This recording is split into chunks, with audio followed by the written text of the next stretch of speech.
ফার্সির মনে হতাশ, মনটা হতাশ, চঞ্চল মন, পাগল মন। কেমন করে নবীজির মুখের নবুয়ত দেখা যায়। নবীজি একদিন সালমান ফার্সির মনের অবস্থা বুঝতে পেরেছেন। সুবহানাল্লাহ। আমার সালমান ফার্সি 150 বছর হয়ে গেছে, আল্লাহকে খুঁজতেছেন, হক খুঁজতেছেন, ইমান খুঁজতেছেন, আর আমার পিছে পিছে হাঁটতেছেন। নবীজি বুঝতে পেরেছেন সালমান ফার্সির মনের ধারণা। নবীজি চাদর মুবারক গায়ের মধ্যে দিয়ে হাঁটাফেরা করতেন। নবীজি হঠাৎ চাদর মুবারক সরিয়ে দিয়েছেন, আর সালমান ফার্সি বিশ্ব নবীজির নিজ চোখে মুখর নবুয়ত দেখে ফেলেছেন। সুবহানাল্লাহ।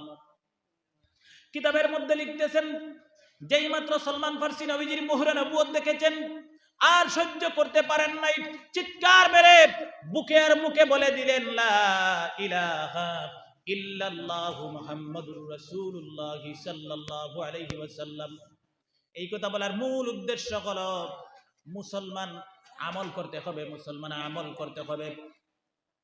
নবীজি বলেছেন, মুতু ক্বাবলা আন তামুতু, সত্যি সত্যি তোমার মৃত্যু আসার আগে আগে একবার মুসলমান মরে দেখো। বলতেছিলাম হযরত ওমর, ভূমিকম্প শুরু হয়ে গেল। ওমর বলতেন, এই দেশে ভূমিকম্প হতে পারে না, আমার দেশের মানুষের সাথে অন্যায় ব্যবহার করি নাই। হযরত ওমর ভূমিকম্পকে বলতেন, বন্ধ হয়ে যাও। সঙ্গে সঙ্গে আল্লাহর কসম, ভূমিকম্প বন্ধ হয়ে গেছে। কিতাবের মধ্যে লিখতেছেন, কিয়ামত পর্যন্ত হযরত ওমর রাদিয়াল্লাহু তাআলা আনহুর ধমকে মদিনায় দ্বিতীয়বার আর ভূমিকম্প হবে না। হযরত মূসা আলাইহিস সালাম, মূসা আলাইহিস সালামের মা যখন মূসা আলাইহিস সালামকে দরিয়ার উপর ভাসিয়ে দিয়েছিলেন, সুবহানাল্লাহ, ছোট্ট বাচ্চা মূসা আলাইহিস সালাম চলাফেরা পারতেন না, হাঁটা জানতেন না, কথা বলা জানতেন না, দরিয়ার উপর মা ভাসিয়ে দিয়েছেন। সুবহানাল্লাহ। আল্লাহ পাক বলতেন, হে মূসা আলাইহিস সালাম, তুমি আমার নবী, আমি তোমাকে আমার জন্য সৃষ্টি করেছি। আল্লাহ পাক এত বেশি ভালোবাসতেন হযরতে মূসা আলাইহিস সালামকে। আল্লাহ পাক বলতেন, তোমাকে আমার জন্য সৃষ্টি করেছি। তুমি যখন দরিয়ার বুকে দিয়ে তোমার মা তোমাকে যখন পানির উপর ছেড়ে দিয়েছেন, আমি আল্লাহ পাক আরশে আজিমে বসে বসে দেখতেছিলাম। সুবহানাল্লাহ। আল্লাহ পাকের নজর যার প্রতি পড়ে যায়, তার দুনিয়া আখিরাত কামিয়াব হয়ে যায়। সুবহানাল্লাহ। আজকে মুসলমান একটু টাকা পয়সা বেশি হয়ে গেলে, একটু সম্পদ বেশি হয়ে গেলে, মুসলমান লাঠি ডন ধন বেশি হয়ে গেলে মুসলমান আমরা অত্যাচারী হয়ে যাই, মুসলমান জালিম হয়ে যায়। ইতিহাস সাক্ষী দুনিয়ার মুসলমান। হযরত ওমর রাদিয়াল্লাহু তাআলা আনহু, ঘটনা বলার উদ্দেশ্য নয়, যদিও ঘটনা বললে আপনাদের ক্লিয়ার হবে, পরিষ্কার হবে, সেই জন্য আমি বলছি। নবীজির সাহাবী হযরত ওমর অর্ধেক পৃথিবীর খলিফা ছিলেন। বিশ্ব নবীজির সাহাবী হযরত ওমর অর্ধেক পৃথিবীর খলিফা ছিলেন। এত বড় যদি ক্ষমতা দুনিয়ার মুসলমান বর্তমানে পেয়ে যায়, আমার মনে হয় খোদাই দাবি করবে, আল্লাহই দাবি করে বসবে। হযরতে ওমর রাদিয়াল্লাহু তাআলা আনহু অর্ধেক পৃথিবীর খলিফা ছিলেন। সুবহানাল্লাহ। এরপরে ব্যবহার কেমন ছিল দেখেন। হযরতে আবু বকর, হযরতে আলী বলছেন, হে ওমর রাদিয়াল্লাহু তাআলা আনহু, তোমার মাত্র একটি জুব্বা, আমাদের বড় শরম লাগে, লজ্জা লাগে। তুমি যখন প্রধানমন্ত্রীর দপ্তরে যাও, তুমি অর্ধেক পৃথিবীর খলিফা হযরত ওমর, বিশ্ব নবীজির সাহাবী হযরত ওমর, আর একটি জুব্বা, তাও পুরানো, সেলাই করা, তালি দেওয়া, আমাদের লজ্জা লাগে। এই জুব্বাটা যদি আপনি পরিবর্তন করে নিতেন। সুবহানাল্লাহ। হযরত ওমর কেঁদে কেঁদে বলছেন, হে ভাই আলী, আমাকে বলতেছ আমার ক্ষমতা নেই, সরকারি ভান্ডারে মদিনার গুদামে লক্ষ কোটি কোটি স্বর্ণ মুদ্রা আছে, কিন্তু আমি বিশ্ব নবীজির সাহাবী হযরত ওমর, আরব দেশের খলিফা হযরত ওমর, একটি টাকা নিতে পারবো না। এইগুলা মুসলমানের হক, আমি হযরত ওমর নিতে পারবো না। সুবহানাল্লাহ। আজকে মুসলমান মুসলমানের হক মেরে খেতে পরোয়া করে না, ভয় করে না আল্লাহ। নবীজির সাহাবী হযরত ওমর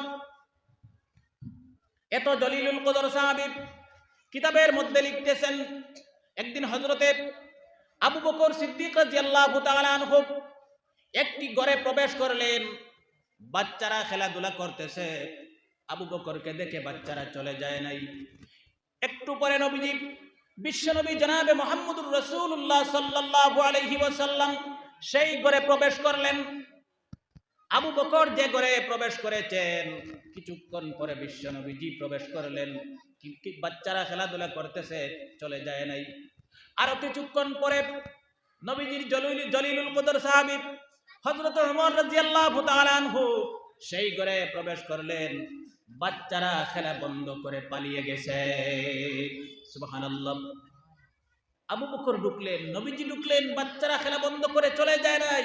যেই মাত্র হযরত ওমর ঢুকলেন, বাচ্চারা খেলা বন্ধ করে পালিয়ে গেছে। সুবহানাল্লাহ। নবীজি মুস্কি মুস্কি হাসতেছেন। হযরতে আবু বকর, গম্ভীর সাহাবী, জলিলুল কদর সাহাবী, আবু বকর প্রশ্ন করতেছেন, ইয়া রাসূলুল্লাহি, আমি কিছুই বুঝতে পারলাম না। আমি আসলাম, বাচ্চারা চলে যায় নাই। নবীজি আপনি আসলেন, বাচ্চারা চলে যায় নাই। হযরত ওমর আসলেন, বাচ্চারা চলে গেছে। আর বিশ্ব নবীজি, আল্লাহর নবী কেন মুস্কি মুস্কি হাসেন? বাচ্চারা গেছে আর নবীজি আপনি কেন মুস্কি মুস্কি হাসেন? আমি কিছুই বুঝতে পারলাম না। আবু বকর বলছেন। সুবহানাল্লাহ। নবীজি বলছেন, আবু বকর তুমি বুঝতে পারো নাই। আমি যা দেখি তুমি তা দেখো না, আমি যা বুঝি তুমি তা বুঝো না। তুমি জানো না আমি এসেছি দেখতেছি শয়তান বাচ্চাদের সাথে খেলা করতেছে, আমাকে দেখে যায় নাই। আবু বকর তুমি এসেছো, শয়তান বাচ্চাদের সাথে খেলা করতেছে, তোমাকে দেখে চলে যায় নাই। যেই মাত্র আমার জলিলুল কদর সাহাবী হযরত ওমর এসেছেন, শয়তানে মরদুদ থাকতে পারে নাই, ভয় করে লক্ষ কিলোমিটার দূরে বেগে গেছে। সুবহানাল্লাহ। নবীজি হাদিসে বলেছেন, হযরত ওমর দুনিয়ায় যে রাস্তা দিয়ে চলাফেরা করেছেন, আল্লাহর কসম কিয়ামত পর্যন্ত শয়তান সেই রাস্তা দিয়ে হাঁটবে না। এত ভয় পায় শয়তানে মরদুদ হযরত ওমরকে। আমি এই জন্য ওমরের কথা বলছি, পরে বলবো। কেন বলছি পরে বুঝতে পারবেন। কিতাবের মধ্যে লিখতেছেন, মদিনায় ভূমিকম্প শুরু হয়ে গেল। আমাদের দেশেও অনেক সময় ভূমিকম্প হয়। বর্তমান সময়ে বছরে 8-10 বার ভূমিকম্প হয়। সেটা কিয়ামতের আলামত, সেটা কিয়ামতের আলামত। সেই দিকে যাব না, আলোচনা লম্বা হবে, যেহেতু আমার সময় নির্ধারিত। কিতাবের মধ্যে লিখতেছেন, মদিনায় ভূমিকম্প শুরু হয়ে গেল। একজন সাহাবী দৌড়ে দৌড়ে গিয়ে বলতেন, ইয়া খলিফাত রাসূলুল্লাহি সাল্লাল্লাহু আলাইহি ওয়াসাল্লাম, হে নবীজির খলিফা হযরত ওমর, আপনি কোথায়? মদিনায় ভূমিকম্প শুরু হয়ে গেছে। সেই দেশের রাষ্ট্রপতি হযরত ওমর, একজন সাহাবী গিয়ে বলতেন, হে নবীজির খলিফা ওমর, আপনি কোথায় আছেন? মদিনায় ভূমিকম্প শুরু হয়ে গেছে। সুবহানাল্লাহ। ভূমিকম্প শুরু হলে আমরা কি আমাদের দেশের প্রধানমন্ত্রী, রাষ্ট্রপতিকে গিয়ে বলি? না, সেই সাহাবী মনের ভিতরে ঈমান মজবুত ছিল, পাক্কা ঈমান ছিল। নবীজির সাহাবীর খিদমতে গিয়া বলতেন, ইয়া খলিফাত রাসূলুল্লাহি সাল্লাল্লাহু আলাইহি ওয়াসাল্লাম, মদিনায় ভূমিকম্প শুরু হয়ে গেছে। হযরত ওমর তাড়াহুড়া করে কোনো বস্তু পান নাই, হাতে একটি লাঠি নিয়েছেন, ঘর থেকে বের হয়ে গেলেন আর মদিনার মাটিতে গিয়ে আঘাত করলেন, ডান্ডা দিলেন। আর হযরত ওমর রাগ করে বলতেছেন, কিফ মানে স্টপ। কিফ আরবি শব্দ, থামুন, স্টপ। কাকে বলছেন? ভূমিকম্পকে হযরত ওমর বলছেন, মাটিতে আঘাত করে ডান্ডা মেরে স্টপ।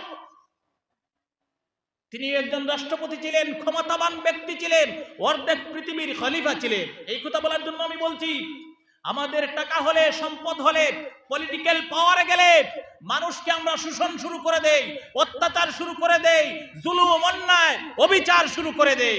অর্ধেক পৃথিবীর খলিফা মুসলমানের পূর্বপুরুষ হযরত ওমর ছিলেন। মানুষকে শোষণ করেন নাই, অত্যাচার করেন নাই, নিপীড়ন করেন নাই, মারেন নাই। সুবহানাল্লাহ। হযরত ওমর বলছেন, কিফ স্টপ। সঙ্গে সঙ্গে হযরত ওমর বলতেছেন, আলাম আদিল আলাইকি, এই দেশে ভূমিকম্প হতে পারে না। যে দেশের রাষ্ট্রপতি বিশ্ব নবীজির সাহাবী হযরত ওমর। সুবহানাল্লাহ। আমি যে নবীজির সাহাবী, এর বরকতে ভূমিকম্প হতে পারে না বা বন্ধ হোক, সেটা উদ্দেশ্য নয়। মনে মনে ভাবতে পারেন হযরত ওমর জলিলুল কদর সাহাবী, বুজুর্গ মানুষ, এই জন্য ভূমিকম্প আর হবে না বা বন্ধ হবে, এ উদ্দেশ্য নয়। হযরত উমরের উদ্দেশ্য এটা কিন্তু নয়। হযরত ওমরের জন্য বলছেন, যে দেশের খলিফা রাষ্ট্রপতি হযরত ওমর, সেই দেশে ভূমিকম্প হতে পারে না।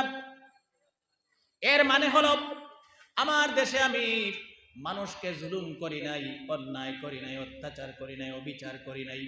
আমি মানুষের সাথে ন্যায় ব্যবহার করেছি, আমি মানুষের সাথে ন্যায় বিচার করেছি, মানুষের হক আমি নিজে কাঁধে করে করে গিয়ে ঘরে ঘরে পৌঁছাইয়া দিয়েছি। সুবহানাল্লাহ। আমার দেশে মানুষ তার হক পেয়েছে, মানুষ তার অধিকার পেয়েছে, মানুষ সুশাসন পেয়েছে, মানুষ সুব্যবস্থা পেয়েছে। আমার দেশের মানুষ রুজি রোজগার পেয়েছে, আমার দেশের মানুষের হক মেরে খাওয়া হয় না, আমার দেশে অন্যায় করা হয় না, জুলুম করা হয় না, অত্যাচার করা হয় না।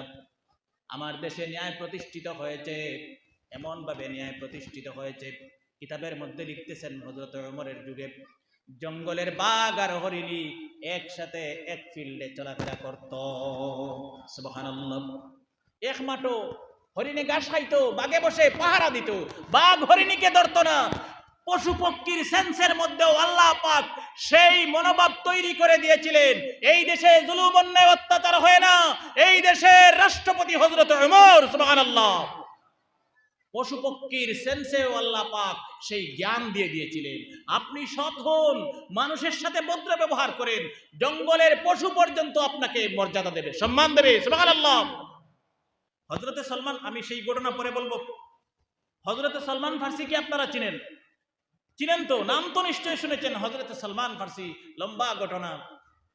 আমরা তো 2 দিন 3 দিনের জন্য ওয়াজের মাহফিলে যাই না, জামাতের খিদমতে যাই না। বাড়িকে পাহারা দেবে, আমার বাড়ির কি অবস্থা হবে, বাজার কিভাবে আসবে, এই তো টেনশন। আমার রবার গাছ কে কাটবে, এই তো টেনশন। কিতাবের মধ্যে লিখতেছেন হযরতে সলমান ফার্সি মদিনা থেকে 1000 মাইল দূরে। হযরতে সলমান ফার্সি পারস্য দেশের মানুষ। কোন দেশ? পারস্য। মদিনা থেকে 1000 মাইল দূরে। সলমান ফার্সির বাবা সেই এলাকার বড় ধনী মানুষ ছিলেন, সম্পদশালী মানুষ ছিলেন, প্রভাবশালী মানুষ ছিলেন। সেই যুগের কোটি কোটি স্বর্ণ মুদ্রার মালিক ছিলেন। কোটি কোটি সেই যুগের স্বর্ণ মুদ্রার মালিক ছিলেন। সুবহানাল্লাহ। হঠাৎ একদিন হযরতে সলমান ফার্সি বাড়ি থেকে বের হয়ে গেলেন। বাড়ি থেকে বের হয়ে পিতা ছেড়ে, মা ছেড়ে, বাবার একমাত্র ছেলে সন্তান হযরতে সলমান ফার্সি। এই বাবার মাত্র এক সন্তান, আর তার ভাইও নাই আর বোনও নেই। সলমান ফার্সির ভাইও নেই, বোনও নেই, বাবার একমাত্র সন্তান হযরতে সলমান ফার্সি। হযরতে সলমান ফার্সির বাবা অগ্নি পূজক ছিলেন, আগুনের পূজা করতেন। সলমান ফার্সি অন্য ধর্মে চলে যাবে এই ভয় ছিল সলমান ফার্সির পিতার মনে। রাত দিন 24 ঘন্টা অগ্নিকুণ্ড জ্বালিয়ে সলমান ফার্সিকে বসে বলতেন, বাবা আগুনকে পূজা করো। রাত দিন 24 ঘন্টা সলমান ফার্সি অগ্নি পূজা করতে থাকতেন। বাবার বয় ছিল যে আমার সলমান ফার্সি এই ধর্ম ছাড়িয়া অন্য ধর্ম যাইব গিয়া, তাই সলমান ফার্সিরে কোনোবাই যাইতে দিত না। এক নজরবন্দি হিসাবে গড় রাখতা, আর আগুনের কুণ্ড জ্বালাইয়া, বড় অগ্নির এক চুলা জ্বালাইয়া রাত দিন বইয়ানো বক্তি দেওয়াইতা আর পূজা দেওয়াইতা, যাতে ছেলের অগ্নি পূজার প্রতি মহব্বত বাড়ে, ভালোবাসা বাড়ে। কারণ আগুন তাদের ভগবান বা ঈশ্বর বা আল্লাহ মনে করতেন। কিতাবের মধ্যে লিখতেছেন হযরতে সলমান ফার্সি একদিন বাড়ি থেকে বের হয়ে গেলেন, গিয়ে দেখতে পেলেন খ্রিস্টান মানুষ গির্জায় পূজা করছে, প্রার্থনা করছে। খ্রিস্টানের প্রার্থনা আর মুসলমানের প্রার্থনা প্রায় 10% 20% মিলে, 10% 20% বা 50% বলতে পারেন মিলে। খ্রিস্টান মানুষের প্রার্থনা আর মুসলমানের সিস্টেমটা একটু একটু মিলে। হযরত সলমান ফার্সির ভালো লেগে গেল। হযরত সলমান ফার্সি গিয়ে দেখতে পেলেন খ্রিস্টান মানুষ তার চার্চে, গির্জায় সে তার প্রার্থনা, তার ঈশ্বরের উপাসনা করছে। ভালো লাগলো। অগ্নি পূজা থেকে এই বস্তুটা ভালো লাগলো। সুবহানাল্লাহ। হযরত সালমান ফার্সি গাট্টি বুসকা ভুল করে পিতারও জানতে পিতাকে বললেন না, মাকে বললেন না, বাড়ি থেকে বের হয়ে গেলেন আল্লাহকে খোঁজার উদ্দেশ্যে, হক খোঁজার উদ্দেশ্যে, ঈমান আনার উদ্দেশ্যে। হযরত সালমান ফার্সি বাবার সম্পদ ছেড়ে, মা ছেড়ে, পিতা ছেড়ে ঘর থেকে, বাড়ি থেকে বের হয়ে গেলেন। ঘুরতে ঘুরতে 50 বছর ঘুরলেন। একজন খ্রিস্টান পাদ্রীর নিকট গেলেন। 50 বছর থাকলেন। মৃত্যুর সময় হলো খ্রিস্টান পাদ্রীর। তিনি বললেন আমি মরে যাব, আমি মরে গেলে পরে অমুক দেশে আরেকজন খ্রিস্টান পাদ্রী আছেন, সেই পাদ্রীর নিকটে যাবেন, উনি বড় ভালো মানুষ, তোমাকে ছেলের মতো মহব্বত করবেন। হযরত সালমান ফার্সি এই খ্রিস্টান পাদ্রী মারা যাওয়ার পরে 2 নম্বর খ্রিস্টান পাদ্রীর নিকট চলে গেলেন, আর এই পাদ্রীর কথা, ফাস্টারের কথা বললেন। 2 নম্বর পাদ্রী হযরত সালমান ফার্সিকে মহব্বত করলেন, ভালোবাসলেন, থাকতে দিলেন, খেতে দিলেন, ছেলের মতো মহব্বত করলেন। আরো 50 বছর থাকলেন। কত বছর হয়েছে? কত বছর? সারায় বুঝলেন না? 200 100 বছর। কত বছর? 100 বছর হয়ে গেল। 2 নম্বর খ্রিস্টান পাদ্রীর মৃত্যুর সময় হলো। আবার হযরত সালমান ফার্সি বলছেন আপনি মারা যাবেন, আমি যাব কোথায়, থাকবো কোথায়? 2 নম্বর পাদ্রী বলছেন অমুক দেশে আরেকজন খ্রিস্টান পাদ্রী আছেন, আমার উস্তাদ, আমার শিক্ষক, উনার খিদমতে চলে যাবেন, আমার কথা বলবেন, ছেলের মতো মহব্বত করবেন, থাকতে দিবেন, খেতে দিবেন। সালমান ফার্সি চলে গেলেন। আরো 50 বছর সেই পাদ্রীর নিকট থাকলেন। কত হইছে? 150 কেউ 150? হ্যাঁ, 150। আরো 50 বছর থাকলেন। 3 নম্বর পাদ্রীর মৃত্যুর সময় হয়ে গেল। 3 নম্বর পাদ্রীর মৃত্যুর সময় হয়ে গেল। সালমান ফার্সি জোর জোর করে কাঁদতেছেন আর বলতেছেন আমি 150 বছর হয়ে গেল, 150 বছর হয়ে গেল, এখনো আমি হক খুঁজে পেলাম না, আমার আল্লাহকে খুঁজে পেলাম না। সুবহানাল্লাহ। 3 নম্বর পাদ্রী বলছেন সালমান ফার্সি রে, তোমার কপাল ভালো, তোমার ভাগ্য ভালো। আমার মনে হয় আখিরি জামানার পয়গম্বর বিশ্ব নবীজির মদিনায় জন্ম হয়ে গেছে মা আমিনার গর্ভে। আর মদিনা থেকে, মক্কা থেকে হিজরত করে নবীজি ইয়াসরিব বিদেশে চলে এসেছেন। 3 নম্বর পাদ্রী ভবিষ্যৎবাণীদের সুবহানাল্লাহ, যে নবীজির জন্ম হয়ে গেছে আর মক্কা থেকে ইয়াসরিব দেশে চলে এসেছেন, আমার মনে হচ্ছে। সুবহানাল্লাহ। 3 নম্বর পাদ্রী বলছেন সালমান ফার্সি তুমি মনে রাখবে, যেই দিন বিশ্ব নবীজি মক্কা থেকে হিজরত করে ইয়াসরিব দেশে চলে আসবেন, সেই দিন এই দেশের নাম হয়ে যাবে মদিনা। সালমান ফার্সি আমি মারা গেলে কোনো ভয় নেই, তোমার দুঃখ নেই, সোজাসুজি তুমি মদিনায় চলে যাবে। আর গিয়ে দেখবে নবীজির গুণাগুণ সম্পর্কে বলেছেন, নবীজির আমল সম্পর্কে বলেছেন, নবীজির খাসলত সম্পর্কে বলেছেন, নবীজিরে কি কি করে চিনা যায়। সালমান ফার্সিকে তার 3 নম্বর পণ্ডিত সব গুণাগুণ নবীজির বলে দিয়েছেন। সুবহানাল্লাহ। এর মধ্যে কয়েকটি গুণ বলেছেন। 1 নম্বর বলেছেন জীবনে তিনি মিথ্যা বলবেন না। 2 নম্বর বলেছেন তিনি নবী কিনা না, তিনি মুহাম্মদ সাল্লাল্লাহু আলাইহি ওয়াসাল্লাম কিনা না। সালমান ফার্সি তুমি পরীক্ষা করে নেবে, তুমি কিছু সদকার মাল দেবে, কিছু যাকাতের মাল অথবা সদকার টাকা দেবে, আর দিয়ে বলবে ইয়া রাসূলুল্লাহ লাকা সাদকাতুন, হে নবীজি আপনার জন্য সদকা। সত্যি সত্যি তিনি যদি আল্লাহর নবী হন, তিনি সদকা নিবেন না, বিশ্ব নবীজি সদকা খান না। সুবহানাল্লাহ। নবীজি সদকা খাইন না। 3 নম্বরে বলছেন সালমান ফার্সি যদি তিনি মিথ্যা বলেন না, মানুষকে ভালো কথা বলেন, চন্দ্রের চেয়ে সুন্দর হবেন, আর সদকার টাকা খান না, তাহলে এরপরেও তুমি ঈমান আনবে না। সালমান ফার্সিকে তার পণ্ডিত বলেছেন, পাদ্রী বলেছেন। সালমান ফার্সি বলেছেন কি করব? পণ্ডিত বলেছেন তিনি যদি সত্যি সত্যি আল্লাহর নবী হন, নবীজির দুই কাঁধের মধ্যভাগে মুহুরে নবুয়ত লেখা থাকবে। সুবহানাল্লাহ, মুহুরে নবুয়ত লেখা থাকবে। সুবহানাল্লাহ।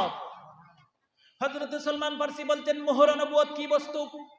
খ্রিস্টান পাদ্রী নবীজিকে দেখেন নাই, এরপরেও বলছেন সালমান ফারসি রে, যদি তিনি সত্যি সত্যি আল্লাহর নবী হন, তাহলে নবীজির দুই কাঁধের মধ্যভাগে লেখা থাকবে লা ইলাহা ইল্লাল্লাহু মুহাম্মাদুর রাসূলুল্লাহ। রাউন্ড গোল শিল থাকে যেভাবে, এই গোলাকৃতি অবস্থায় লিখে থাকবে লা ইলাহা ইল্লাল্লাহু মুহাম্মাদুর রাসূলুল্লাহ। হে সালমান ফারসি, যতক্ষণ পর্যন্ত তোমার নিজ চোখে না দেখবে, আমি পণ্ডিত বলছি, ঈমান আনবে না। সুবহানাল্লাহ। পণ্ডিতের মৃত্যু হয়ে গেল, সালমান ফারসি মদিনায় চলে গেলেন। 150 বছর পরে যেভাবে পণ্ডিত বলেছেন নবীজিকে পরীক্ষা করতেছেন হযরত সালমান ফারসি নবীজিকে সদকার টাকা দিয়ে বলছেন, কিছু টাকা দিয়ে বলছেন ইয়া রাসূলুল্লাহ লাকা সাদকাতুন। নবীজি বলছেন সালমান ফারসি লাকা সাদকাতুন ওয়া লানা হাদিয়াতুন, তোমার জন্য সদকা। আমি নবীজি সদকা খাই না, আমাকে যদি হাদিয়া বলে দেন আমি নিয়ে নেব। সুবহানাল্লাহ। পণ্ডিত কি বলেছিল? যদি সত্যি আল্লাহর নবী হন তিনি সদকা নেবেন না। সুবহানাল্লাহ। আর নবীজি বলছেন লাকা সাদকাতুন ওয়া লানা হাদিয়াতুন, তোমার জন্য সদকা আমার জন্য হাদিয়া, তুমি যদি হাদিয়া বলে দেও আমি গ্রহণ করব। সুবহানাল্লাহ। আমি সদকা নেব না, আমি নবীজি সদকা খাই না। সুবহানাল্লাহ। পণ্ডিতের কথার সাথে সালমান ফারসির সব কিছু মিলে যাচ্ছে। সালমান ফারসির সব পরীক্ষা শেষ, এবার শুধু মোহরে নবুয়ত দেখবেন। সালমান ফারসি নবীজি যেদিকে হাঁটেন সালমান ফারসি পিছনে পিছনে হাঁটতে থাকেন। আমি লম্বা ইতিহাস সংক্ষেপে বলছি, শুধু পয়েন্টগুলো বলছি। সালমান ফারসি নবীজির পিছনে পিছনে সব সময় হাঁটেন, নবীজির ঠিক পিছনে থাকেন সালমান ফারসি। অনেক দিন হলো সালমান ফারসির মনে হতাশ, মনটা হতাশ, চঞ্চল মন, পাগল মন। কেমন করে নবীজির মুখে নবুয়ত দেখা যায়। নবীজি একদিন সালমান ফারসির মনের অবস্থা বুঝতে পেরেছেন। সুবহানাল্লাহ। আমার সালমান ফারসি 150 বছর হয়ে গেছে, আল্লাহকে খুঁজতেছেন, হক খুঁজতেছেন, ঈমান খুঁজতেছেন, আর আমার পিছে পিছে হাঁটতেছেন। নবীজি বুঝতে পেরেছেন সালমান ফারসির মনের ধারণা। নবীজি চাদর মুবারক গায়ের মধ্যে দিয়ে হাঁটাফেরা করতেন, নবীজি হঠাৎ চাদর মুবারক সরিয়ে দিয়েছেন, আর সালমান ফারসি বিশ্ব নবীজির নিজ চোখে মুখরে নবুয়ত দেখে ফেলেছেন। সুবহানাল্লাহ। কিতাবের মধ্যে লিখতেছেন যেই মাত্র সালমান ফারসি নবীজির মুখরে নবুয়ত দেখেছেন আর সহ্য করতে পারেন নাই, চিৎকার মেরে বুকের মুখে বলে দিলেন লা ইলাহা ইল্লাল্লাহু মুহাম্মাদুর রাসূলুল্লাহ সাল্লাল্লাহু আলাইহি ওয়াসাল্লাম। এই কথা বলার মূল উদ্দেশ্য হলো মুসলমান আমল করতে হবে, মুসলমান আমল করতে হবে। নবীজি বলেছেন মুতু ক্বাবলা আন তামুতু, সত্যি সত্যি তোমার মৃত্যু আসার আগে আগে একবার মুসলমান মরে দেখো। বলতেছিলাম হযরত ওমর, ভূমিকম্প শুরু হয়ে গেল। ওমর বলতেন এই দেশে ভূমিকম্প হতে পারে না, আমার দেশের মানুষের সাথে অন্যায় ব্যবহার করি নাই। হযরত ওমর ভূমিকম্পকে বলতেন বন্ধ হয়ে যাও, সঙ্গে সঙ্গে আল্লাহর কসম ভূমিকম্প বন্ধ হয়ে গেছে। কিতাবের মধ্যে লিখতেছেন কিয়ামত পর্যন্ত হযরত ওমর রাদিয়াল্লাহু তাআলা আনহুর ধমকে মদিনায় দ্বিতীয়বার আর ভূমিকম্প হবে না।